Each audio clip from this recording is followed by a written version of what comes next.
All right, we're going to do an example of solving an ODE using integrating factors. So let's just check this ODE really quick.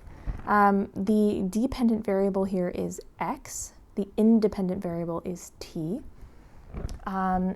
This ODE is not separable. You could try to, have, minus 3x on this side and then divide both sides by t. But you wouldn't really be able to separate the variables x and t. So we're going to go ahead and use integrating factors. So the first thing we need to do is check if this is in standard form. So is this in standard form? Well, the standard form that we're used to seeing looks like y prime plus p of x, y equals q of x. And x is playing a different role here. There's a t involved. But we just need to check the independent and dependent variables. So here, y in our usual definition is the dependent variable and x is the independent variable. But in our example, we have x as the dependent variable and t is the independent variable. So to put this in standard form, we just need to divide this whole equation by t because we want the derivative in the front here to just have a coefficient of 1.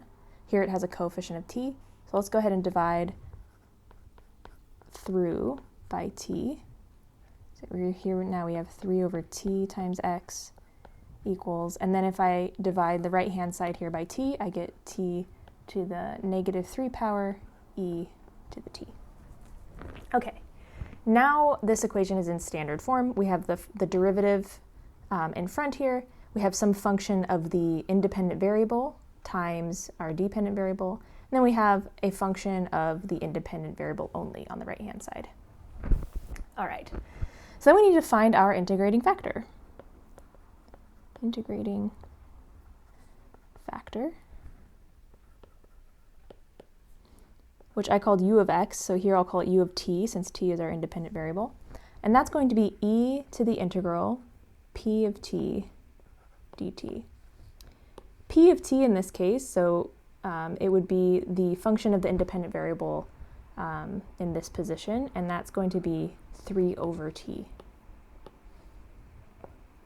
Oops.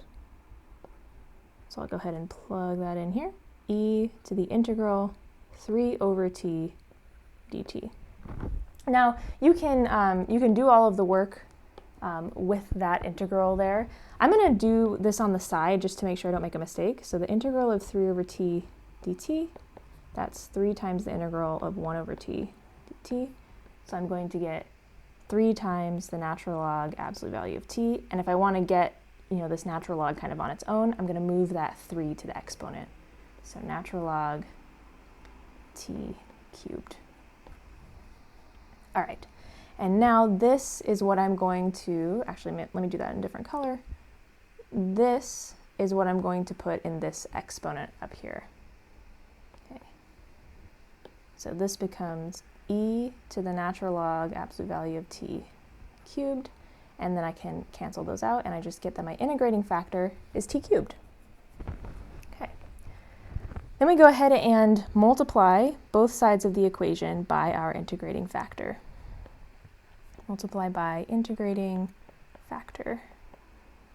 So on the left, I would have t cubed dx dt plus t cubed times 3 over t x. And then on the right, I have t cubed times t to the minus 3 e to the t. Now, this left-hand side here is what we can rewrite as a product rule. So it's actually going to be d dt of our integrating factor, t cubed, times our dependent variable, x. And on the right-hand side, these two factors with t cancel out, and so I'm left with e to the t.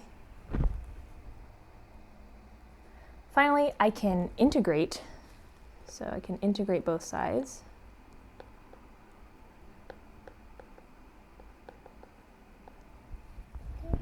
Scroll down a bit.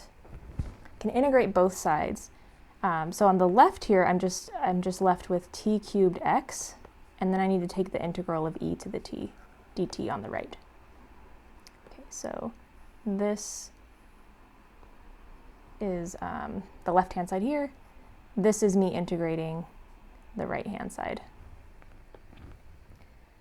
All right, so the right-hand side now, the integral of e to the t is just e to the t. And now here's where I have plus my arbitrary constant. So now I'm going to finally solve for my dependent variable, which in this case is x. So I've got x equals, and I'm just going to multiply both sides by t to the minus 3. T to the minus 3, e to the t plus c. And that is our final answer. This is our general solution to the differential equation.